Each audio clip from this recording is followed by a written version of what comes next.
കൂടുതൽ വാർത്തകളും വീഡിയോകളും കാണാൻ ഈ ചാനൽ സബ്സ്ക്രൈബ് ചെയ്യുക. കൂടെ ബെൽ ബട്ടൺ അമർത്തുക. നമസ്കാരം. മകം നക്ഷത്രത്തിൽപ്പെട്ടവർ അനുഷ്ഠിക്കേണ്ടതായ കർമ്മങ്ങളും മകം നക്ഷത്രക്കാരുടെ സ്വഭാവങ്ങളും പ്രതികൂല നക്ഷത്രങ്ങളും. ഈ നക്ഷത്രത്തിൽ ജനിച്ചവര്, മകം നക്ഷത്രത്തിൽ ജനിച്ചവര് വിജ്ഞാന തൃഷ്ണത, വളരെ അറിവ് ഉള്ളവരായിരിക്കും. ആത്മാഭിമാനം, ആരെങ്കിലും എന്തെങ്കിലും പറഞ്ഞാൽ പിന്നെ ആത്മാഭിമാനം കൊണ്ട് പിന്നെ പരിസരത്തേക്ക് അവർ പോകില്ല. അത്രയ്ക്ക് ആത്മാഭിമാനം ഉള്ളവരാണ് മകം നക്ഷത്രക്കാര്. കർമ്മകുശലത, എങ്ങനെയും കർമ്മം ചെയ്ത് അതിൽ നിന്ന് നേട്ടങ്ങൾ ഉണ്ടാക്കിയെടുക്കാം.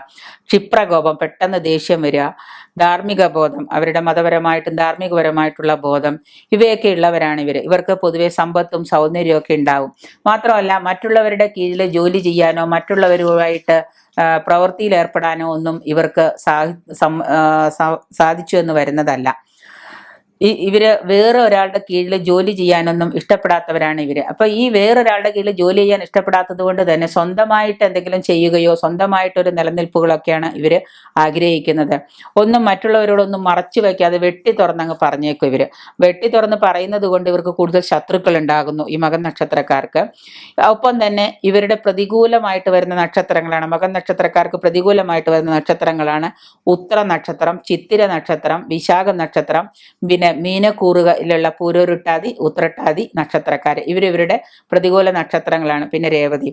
ഇവർക്ക് പണം കൊടുക്കുകയോ മേടിക്കുകയോ ഒക്കെ ചെയ്തു കഴിഞ്ഞാൽ ഇവർക്ക് ദോഷങ്ങളും ഇവരുടെ സമ്പത്ത് ഇല്ലാതാവുകയൊക്കെ ചെയ്യും. അപ്പൊ അതുകൊണ്ട് ഈ നക്ഷത്രക്കാരുമായിട്ടുള്ള ക്രയവിക്രയങ്ങൾ ചെയ്യുന്നത് ശ്രദ്ധിച്ചും സൂക്ഷിച്ചും വേണം ചെയ്യാൻ എന്ന് വിചാരിച്ചപ്പോൾ ഈ നക്ഷത്രക്കാർക്ക് അവരുടെ മക്കളോ അല്ലെങ്കിൽ കുട്ടികളോ ഒക്കെ ഈ നക്ഷത്രത്തിൽപ്പെട്ടവരാണെന്ന് വിചാരിച്ചിട്ട് കൊടുക്കൽ വാങ്ങലുകൾ നിഷിദ്ധമാണ് എന്നല്ല. പ്രതികൂലമായിട്ട് നക്ഷത്രങ്ങൾ ബിസിനസ് പാർട്ട്നേഴ്സ് ഒക്കെ ആക്കുമ്പോഴാണ് ശ്രദ്ധിക്കേണ്ടത്.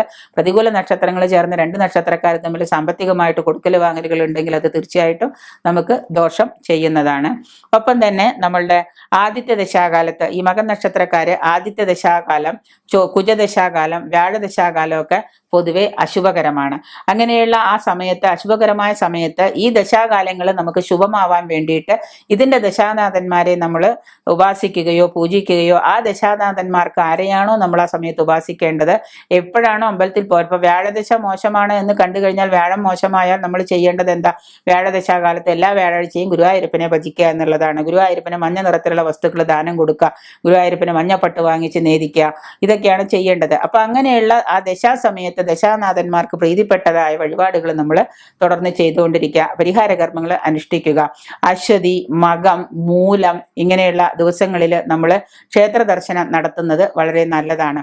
ഗണപതി സ്തോത്രങ്ങൾ ജപിക്കുകയും ഗണപതിയെ ഭജിക്കുകയും ചെയ്യുന്നത് നല്ലതാണ്. ഓം നമോ ഗണപതി, ഓം ഗം ഗണപതിയെ നമ, അല്ലെങ്കിൽ സർവവിഘ്നഹരം ദേവം സർവവിഘ്നവേർജിതം സർവസിദ്ധി പ്രദാതാരം വന്ദേഹം ഗണനായകം എന്ന് എല്ലാ നേരത്തും ജപിക്കുക. പിതൃഭ്യോ നമ എന്ന മന്ത്രം നമ്മൾ, മൂലമന്ത്രം പിതൃഭ്യോ, ഓം പിതൃഭ്യോ നമ എന്ന മന്ത്രം നമ്മൾ എല്ലായ്പ്പോഴും ചാൻഡ് ചെയ്തുകൊണ്ട് നടക്കുക. ഇങ്ങനെയൊക്കെ ചെയ്തു കഴിഞ്ഞാൽ മകൻ നക്ഷത്രക്കാരുടെ ദോഷാധിക്യങ്ങൾ കുറയുകയും ഇവര് അനുഷ്ഠിക്കുന്ന കർമ്മങ്ങൾ അനുഗ്രഹമായിട്ട് തീരുകയും ചെയ്യും. മാത്രമല്ല ഞായറാഴ്ചയും മകൻ നക്ഷത്രവും ചേർന്ന് വരുന്ന ദിവസം, ഇപ്പം അന്ന് ഞായറാഴ്ചയാണ്, അന്ന് മകൻ നക്ഷത്രം വന്നു എന്ന് വിചാരിക്കുക. ഇത് രണ്ടും കൂടെ വരുന്ന ഒരു ദിവസം ഞായറാഴ്ച ദിവസമാണെങ്കിൽ അന്ന് നമ്മൾ ആദിത്യനെ പ്രീതിപ്പെടുത്താം. ആദിത്യനെ പ്രീതിപ്പെടുത്താനോടൊപ്പം തന്നെ അന്നേ ദിവസം ആദിത്യ സ്തോത്രങ്ങൾ നമ്മൾ സൂര്യനെ നോക്കി ആദിത്യനെ നോക്കിയിട്ട് ആദിത്യ സ്തോത്രങ്ങൾ, രാമായണത്തിലുള്ള ആദിത്യ സ്തോത്രങ്ങൾ, തതോ യുദ്ധം പരിശ്രാന്തം സമരേ ചിന്തയാം സ്ഥിതം രാവണം ജാഗ്രതോ ദൃഷ്ടയും വായുസ്ഥിതം എന്ന് പറഞ്ഞിട്ട് അത് നമ്മൾ കാണാതെ അറിയില്ലെങ്കിൽ ഒരു ബുക്ക് നോക്കിയിട്ട് ആദിത്യ സ്തോത്രം നോക്കിയിട്ട് കുറച്ചു നേരം മുറ്റത്ത് എവിടെയെങ്കിലും ഇരുന്ന് അതൊന്ന് ജപിക്കുന്നത് അല്ലെങ്കിൽ അത് പാരായണം ചെയ്യുന്നതൊക്കെ ഈ പറയുന്ന മകൻ നക്ഷത്രക്കാർക്ക് ദോഷങ്ങൾ മാറാൻ വളരെ നല്ലതാണ്. അപ്പൊ ഇങ്ങനെ ചെയ്യുമ്പോൾ കുറേ ദോഷങ്ങൾ അതിലൂടെ ഇങ്ങനെ നമുക്ക് അലിഞ്ഞില്ലാണ്ടാവും.